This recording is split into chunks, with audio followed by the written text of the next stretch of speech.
প্রেমানন্দ মহারাজজিকে একজন ভক্ত প্রশ্ন করছেন, তখন মহারাজজি উত্তর দিচ্ছেন, আমাদের উচিত যেটা সত্য সেটা না ঢেকে রেখে সবার সামনে প্রকাশ করা। এর 3টে স্তর বা ধাপ থাকা উচিত।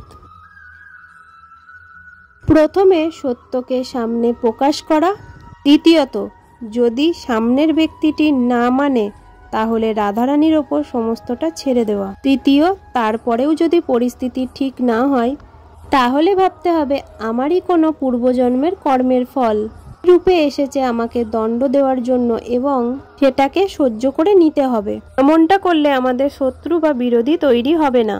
যেমন কেউ যদি আমাদের ওপর মিথ্যা অভিযোগ করে তাহলে প্রথমেই আমরা সত্যটা পরিষ্কারভাবে জানিয়ে দিই, তারপরেও যদি সেটা তা না মানে তাহলে সত্যটা রাধারানীর ওপর ছেড়ে দিই, তারপরেও যদি আমাদের কষ্ট বা দণ্ড পেতে হয় তাহলে সেটা আমাদেরই কোনো না কোনো পূর্বজন্মের কর্মফল বলে মেনে নিই। ফলে আমার ভেতরে যে জ্বালা বা কষ্ট তৈরি হবে এটা আমাদের খারাপ কর্মফলগুলোকে নষ্ট করে দেবে। তাহলে বন্ধুরা, আশা করছি তোমরা সবটাই বুঝতে পেরেছো। আর প্রেমানন্দ মহারাজের হিন্দি ভিডিওগুলো তোমরা যদি বাংলায় শুনতে চাও তাহলে তাড়াতাড়ি করে আমার চ্যানেলটাকে সাবস্ক্রাইব করে পাশে থেকো আর লাইক কমেন্ট শেয়ার করতে ভুলো না। জয় প্রেমানন্দ মহারাজ জি কি জয়। হরে কৃষ্ণ।